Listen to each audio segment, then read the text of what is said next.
ښه، دلته یوه، دوه، درې، څلور او پنځه ګورګورې لرو. نو دا سوې 5 ګورګورې.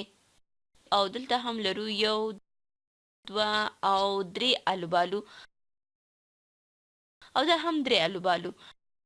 ښه، اوس که وغواړو د دې ټولو میوو یو ځای مقدار پیدا کړو، نو باید له کومې عملیې نه کار واخلو.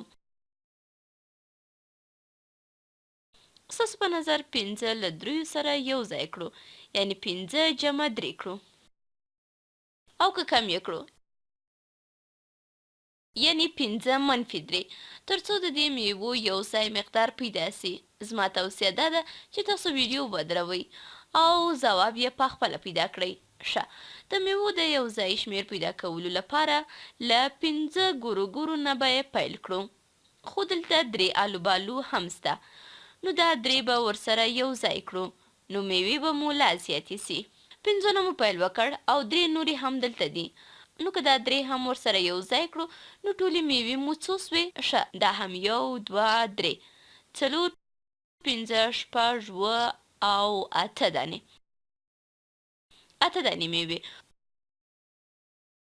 که مو 5 منفي 3 کړی وای، نو معنا به یې څه وه؟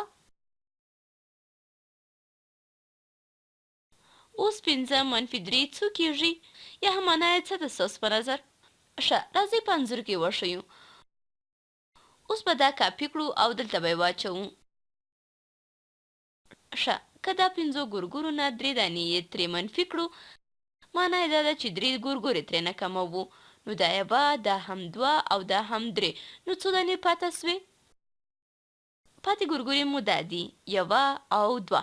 نو 5 منفي 3 مساوي دي له 2 سره. که څوک تاسو ته ووایي چې زه 5 ګورګورې لرم او 3 را سره هم الوبالو دي، نو ټولې میوې مې څو دانې دي؟ په دې حالت کې دواړه سره جمع کوو. خو که یو څوک ووایي چې ما 5 ګورګورې درلودې او 3 مې ترې نه وخوړلې، اوس وایاست ما سره څو پاته دي؟ نو په دې حالت کې ورته وایو چې 2.